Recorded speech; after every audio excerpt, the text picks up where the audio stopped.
the book focuses on this concept of self-coaching, and you have a story behind how you got the job as CEO of Yum Brands, which helped drive this concept. Tell us about that. I was running KFC, and we had great success turning around KFC. And so I got a call from Roger Enrico. He said, I'd like you to go be the president of Frito-Lay.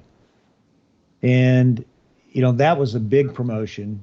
Packaged goods was more prestigious than the restaurant business. Frito-Lay is one of the most profitable division, and perhaps the premier packaged goods company in the world. I mean, it's a great company. But I really needed to self-coach myself through this process. And, when I got asked that opportunity to go to Frito-Lay, I realized that, I love food, I love marketing, and I love people, and I love the restaurant business more than packaged goods business.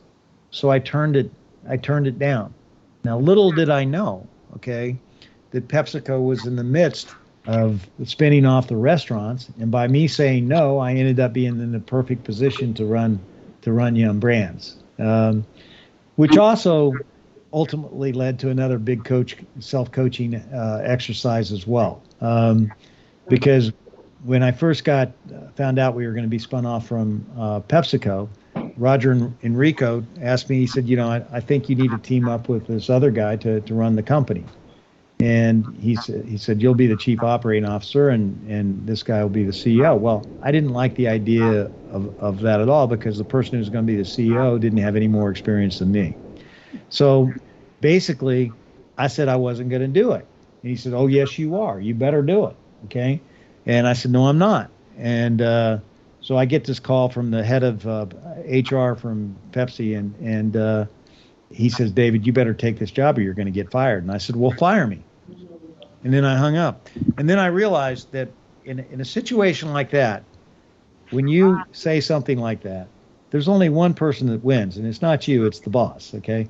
So I said, I self-coached myself into the fact that I needed to go talk to Roger Enrico. And I called him up, and I said, I'd like to come see you. So I worked on a presentation deck that I still have to this day, where I went to meet with him at PepsiCo. It was actually on a Martin Luther King holiday. I flew up there, and, I went in there, and I took him through everything I would do to run the company, why I thought I was the best person to do it, what the culture would be like, what processes I thought we needed to put in place, how we would build the company. And I told him, I said, look, this guy that you want me to work for is a super guy. I have no problem with him. I had dinner with him.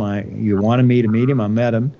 But it's like me looking in the mirror. I mean, he doesn't have any experience that I don't have. You think he has more financial experience than me. He doesn't. I figured this out, and he saw my passion. He knew me. I'd worked with him for a long time. And he said, okay, David, I will go with you and let me handle it with this other guy, but, you'll get the job. So, but I had to coach myself through that entire process. And I'm so glad I did, because I ended up with an incredible opportunity to build a company from scratch. Even though the brands have been around for, over 50 years, we were kind of ugly duckling at PepsiCo. They were underperforming, and we were able to turn the business around and have great success. And it was it was just a phenomenal experience.